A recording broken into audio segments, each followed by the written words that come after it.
What is justice? Justice is the divine correction for injustice. Injustice is the basis for all the judgments of the world.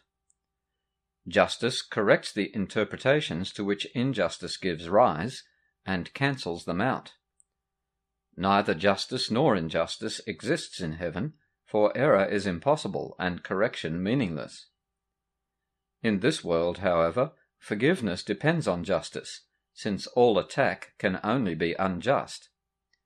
Justice is the Holy Spirit's verdict upon the world.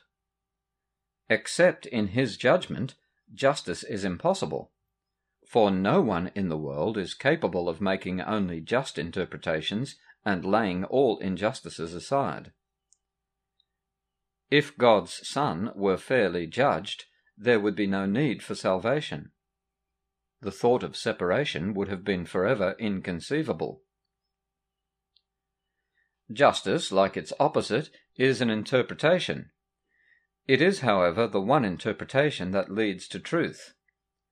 This becomes possible because, while it is not true in itself, justice includes nothing that opposes truth.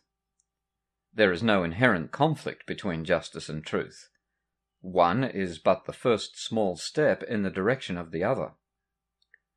The path becomes quite different as one goes along. Nor could all the magnificence, the grandeur of the scene, and the enormous opening vistas that rise to meet one as he travels on, be foretold from the outset. Yet even these, whose splendour reaches indescribable heights as one proceeds, falls short indeed of all that waits when the pathway ceases and time ends with it. But somewhere one must start. Justice is the beginning.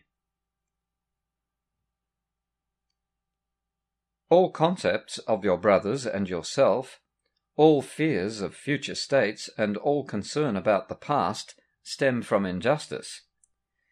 Here is the lens which, held before the body's eyes, distorts perception and brings witness of the distorted world back to the mind that made the lens and holds it very dear. Selectively and arbitrarily is every concept of the world built up just this way. Sins are perceived and justified by this careful selectivity, in which all thought of wholeness must be lost. Forgiveness has no place in such a scheme, for not one sin but seems forever true. Salvation is God's justice. It restores to your awareness the wholeness of the fragments you perceived as broken off and separate.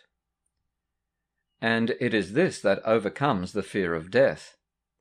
For separate fragments must decay and die, but wholeness is immortal. It remains forever and forever like its Creator, being one with Him. God's judgment is His justice. Onto this, a judgment wholly lacking in condemnation, an evaluation based entirely on love, you have projected your injustice, attributing to God the lens of warped perception through which you look. Now it belongs to Him and not to you. You are afraid of Him and do not see, you hate and fear yourself as enemy. Pray for God's justice and do not confuse His mercy with your own insanity. Perception can make whatever picture the mind desires to see. Remember this. In this lies either heaven or hell as you elect. God's justice points to heaven just because it is entirely impartial. It accepts all evidence that is brought before it, omitting nothing, and assessing nothing as separate and apart from all the rest. From this one standpoint does it judge, and this alone. Here, all attack and condemnation becomes meaningless and indefensible. Perception rests. The mind is still, and light returns again. Vision is now restored. What had been lost has now been found. The peace of God descends on all the world, and we can see.